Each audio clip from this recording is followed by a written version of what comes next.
Today I am going to teach you students of class 9 the second part of voice.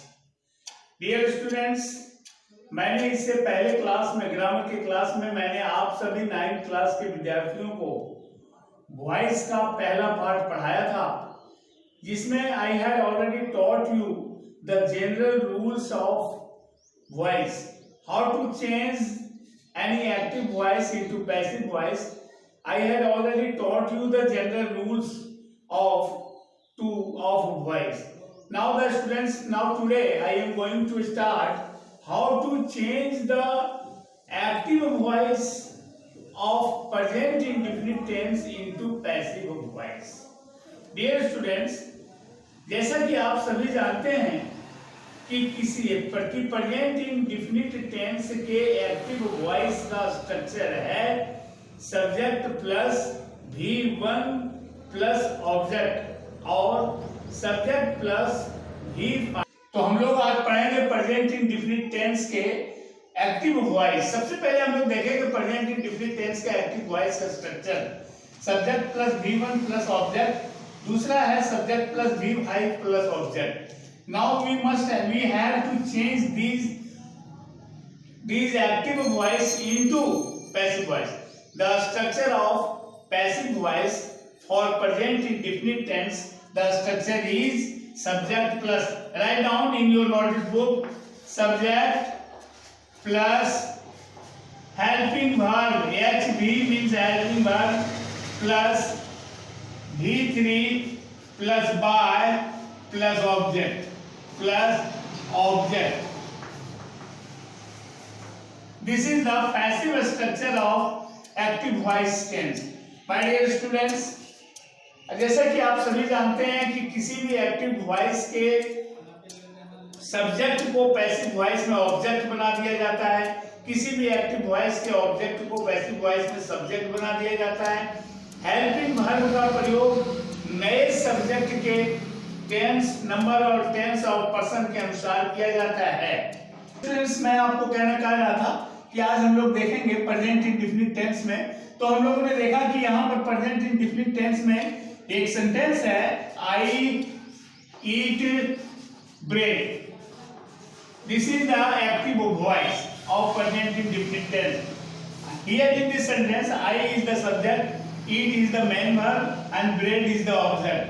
Now to change this sentence into passive voice, हम लोग इस वाक्य को passive में बदलने के लिए ब्रेड को हम लगाएंगे इस जगह पे, यहाँ पे सब्जेक्ट की जगह पे। उसके बाद ब्रेड सिंगुलर नंबर में है तो इसके लिए पर हम सिंगुलर वर्ब इज का प्रयोग करेंगे। इसके बाद ईट का तीसरा रूप ईटेन लगाएंगे, ब्रेड इज ईटेन, फिर लगाएंगे बाय और उसके बाद लास्ट में लिखेंगे आई का ऑब्जेक्टिव केस मी। तो this is the form of passive voice. This is the rule how to change the present indefinite tense and its sentence of active voice into passive voice. सबसे पहले हम लगाएंगे कि subject हो, subject के साथ क्रिया का प्रयोग करें, क्रिया के साथ हेल्पिंग वर्ब का प्रयोग करने के बाद मुख्य क्रिया के तीसरे रूप का प्रयोग किया जाता है, उसके बाद बाय का प्रयोग होता है, उसके बाद फिर लास्ट में जो एक्टिव वॉइस का जो सब्जेक्ट है उसको ऑब्जेक्ट के जगह पर लिख दिया जाता है। तो my dear students, present indefinite tense के एक्टिव वॉइस और पैसिव वॉइस दोनों का स्ट्रक्चर मैंने यहाँ ब्लैक बोर्ड पर लिखा। अब इसी पैटर्न में, इसी प्रक्रिया में आ जाता है how to change the negative and interrogative form of active voice of present indefinite tense into passive voice। कि present indefinite tense का active voice अगर negative में हो या interrogative में हो तो उसको हम passive voice में कैसे बदलेंगे। This is very typical, very critical question। जैसे कि हम लोग सभी जानते हैं कि कोई भी प्रेजेंट इंडेफिनिट टेंस का जो सेंटेंस होता है, जो इंट्रोगेटिव सेंटेंस होता है, वो इंट्रोगेटिव सेंटेंस जो है ऑलवेज बिगिन विद डू और does. Now students, I am going to tell you and guide you about it. Now you will look on the blackboard the structure of present indefinite tense of interrogative sentence. Yes, subject object में हम यहाँ पर देखेंगे helping verb plus subject plus V1 plus object plus sign of interrogation. ये है interrogative का। सबसे पहले हेल्पिंग वर्ब, फिर सब्जेक्ट, फिर V1, फिर object. Now you have to change it into passive voice. I am going to give an example. Look it.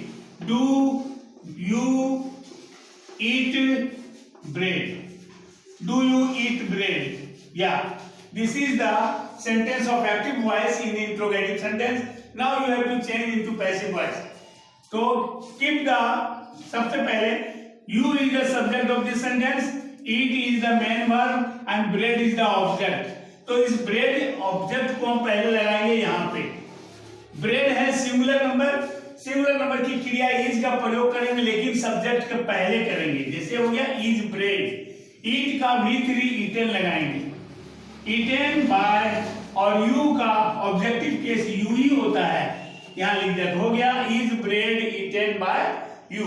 अगर यहाँ पर होता डू यू ईट ब्रेड्स, रोटियां, तो वो ब्रेड्स को जब हम यहाँ पर लिखते तो ब्रेड्स का प्लूरल नंबर होने के कारण उसके पहले जो क्रिया लगती वो यहाँ पे आर हो जाता, तब होता are breads eaten by you.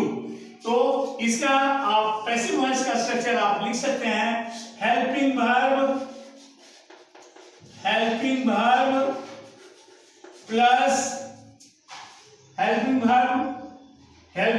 Plus subject plus V3 plus by plus object. This is the interrogative form of present indefinite tense and to change the active into passive. This is the same case with the interrogative के plus negative sentence. Negative को भी हम इसी तरह से change करेंगे active से passive में। तो my dear students, today we shall take the class. We shall start the voice part 2. The present indefinite tense, its negative and its interrogative part. We shall take the next class of third period in voice present continuous and past indefinite.